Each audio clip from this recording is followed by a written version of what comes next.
Alright guys, let's talk about our next case. So this case has kind of weighed heavy on my mind, and when I say that, I typically just put cold cases or missing persons information out there, and I don't really do deep dives into it because I'm really just trying to get these cases back out in the spotlight.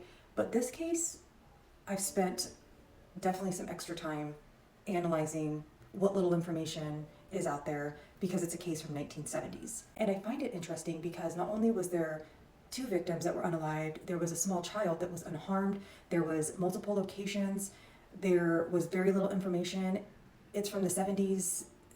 So many things have changed since then. There's just a lot of questions, so it leaves a lot of room to analyze. So let me give you guys a rundown first. So this is Julie and Terry Dade. They are a young couple. She's 20, he's 19. They are married, they have a young child.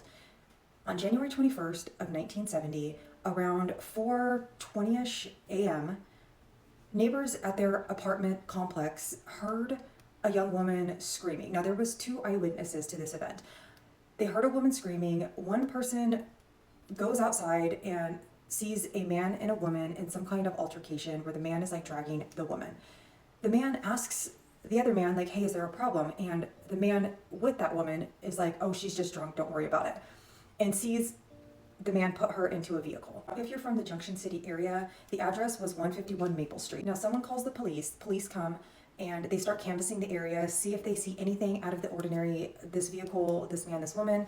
And while doing that, they get a report at about 4:50 a.m. So just 30 minutes later that the fire department is headed to a vehicle that is burning nearby. Apparently, just a few really blocks away at around 4:45 a.m., somebody had heard a loud explosion, looked out the window, seen that this vehicle was on fire. I believe the vehicle owner comes out, and it's in some kind of trailer park, comes out, sees the fire, and has like a hand extinguisher, and he's trying to put the fire out, couldn't, asks for help, or calls for help. But during this time, he discovers a body underneath that burning vehicle. Apparently her body was so damaged that they weren't able to identify her until later using her dental records. But then sometime later that morning, the police are dispatched back to those apartments on Maple Street because somebody reported hearing an infant or a baby crying inside of a residence.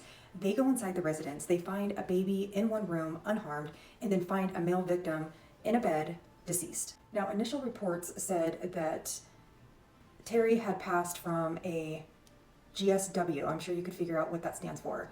But ultimately, at the autopsy, it was determined that it was from blunt force trauma. Now, Julie was eventually identified by her dental records, and her cause of death was from also blunt force trauma and strangulation. Now, one important thing that I forgot to mention, and here is a map that was in the initial news articles and then an actual map there. But you can see where that dot is at the very top is where the apartments on Maple Street, where Julie and Terry lived.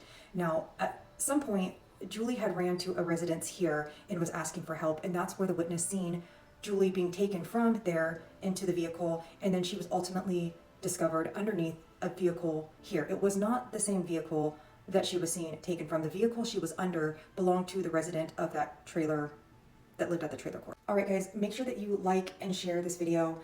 I'm going to make a part 2, possibly part 3, so we can talk about what investigators believe the timeline of events was, possible theories, and possible suspects.